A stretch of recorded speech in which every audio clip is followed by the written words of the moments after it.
ministering. I used to travel around the country and teach on the prophetic gifts and churches and things like that, teach people how to do these kinds of things. And so I wasn't smoking nothing. I wasn't eating magic mushrooms or anything like that.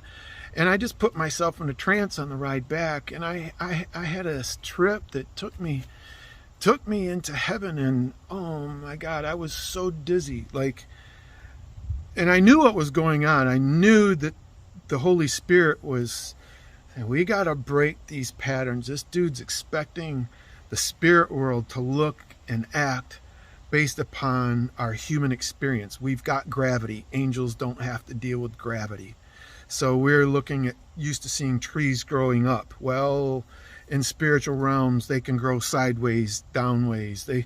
Everything's up for grabs. There's an infinite ways the number of ways that spirit can show up to us, and a lot of it seems to violate our laws of physics, and so our brain doesn't have the capacity. So but I took this trip and I was taken into heaven. But before I got to the heavenly part, I took this ride, and it was like at one point I was going down this big slide, and there was no top and no bottom to the slide. I just found myself in the slide, and 1 second I'm my normal size, the next second I'm about this big, and all of a sudden the slide I was on is super huge, and I realized it didn't change, I changed, and next thing I know I was sliding down while I was going up, and my brain was wrecked. I'm like, what the heck is going on? I was getting dizzy from all of this. My brain was just like, I can't keep up. But I needed to have my logic, my patterns disrupted so that I could see what I was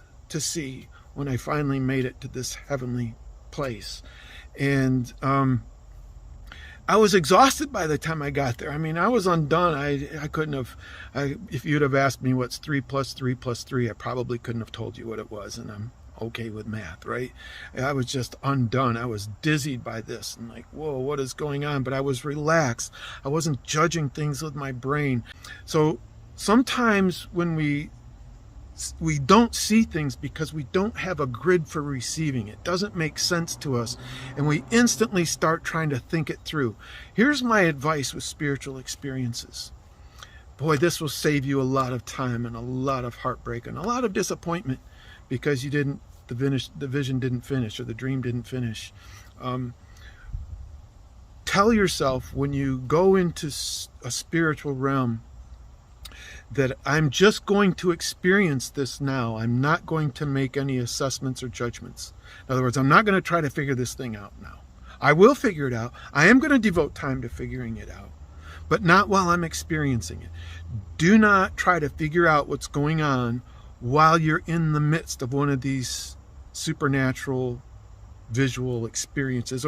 Don't attempt to figure it out.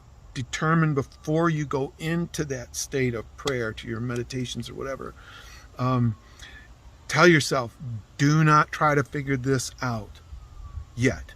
We'll do that later, after we've had a day or two to sit on it, or when you get out of it. Experience it first.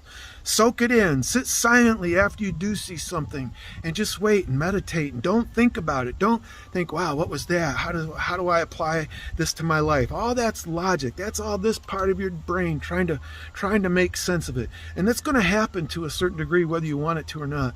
But to the best of your ability, just feel it. Just be grateful